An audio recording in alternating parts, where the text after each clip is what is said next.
Asia কাপের group পর্বের ২ match জিততেও সুপার ফোরে যেতে এখনো কঠিন সমীকরণের সামনে দাঁড়িয়ে বাংলাদেশ। তবে এই সমীকরণ নির্ভর করছে শ্রীলঙ্কা আফগানিস্তান ম্যাচের উপর। কেবল লঙ্কানরা জিতলেই কোনো হিসাব নিকাশ ছাড়াই সুপার ফোরে যাবে লিটনরা। তবে আফগান জিতলে আছে জটিল সমীকরণের মারপ্যাচ।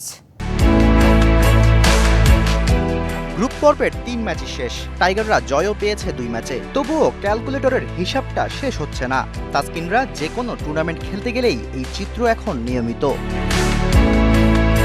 তবে এই সমীকরণে বাংলাদেশের এখন কিছুই করার নেই, কেননা সব নির্ভর করছে শ্রীলঙ্কা আর আফগান ম্যাচের উপর।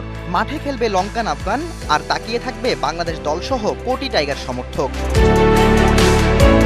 যে হিসাবটা একেবারেই সহজ, শ্রীলঙ্কা জিতলে কোনো সমীকরণ ছাড়াই সুপার ফোরে যাবে লিটনরা। তবে রান রেটের মারপ্যাচে পড়তে হবে যদি রশিদ খানরা ম্যাচ জিতে। পয়েন্ট টেবিলে লঙ্কানদের রান রেট ১.৫৪৬, আফগানদের ২.১৫০। দুই দলই যেখানে প্লাস রান রেটে, বাংলাদেশ সেখানে মাইনাসে। অর্থাৎ রান রেটে ভালো থাকায় আফগানরা ম্যাচ জিতলে সরাসরি চলে যাবে সুপার ফোরে। টাইগারদের উপায় তখন একটাই, কিভাবে লঙ্কানরা বাদ পড়বে সেই হিসাব করা।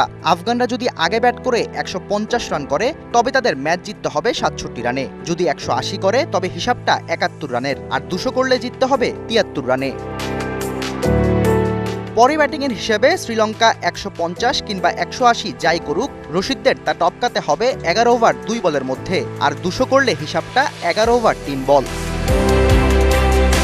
বোঝাই যাচ্ছে এই সমীকরণ কতটা কঠিন বাংলাদেশের জন্য, কেননা আফগানদের এত বড় ব্যবধানে জেতার সম্ভাবনা একেবারেই কম। তবে এত হিসাব নিকাশ কষতেই হতো না যদি টাইগাররা হংকংকে আরও একটু বড় ব্যবধানে হারাতো আর লঙ্কানদের বিপক্ষে এত বাজেভাবে না হারতো। Shahriar Hossain, DBC news desk.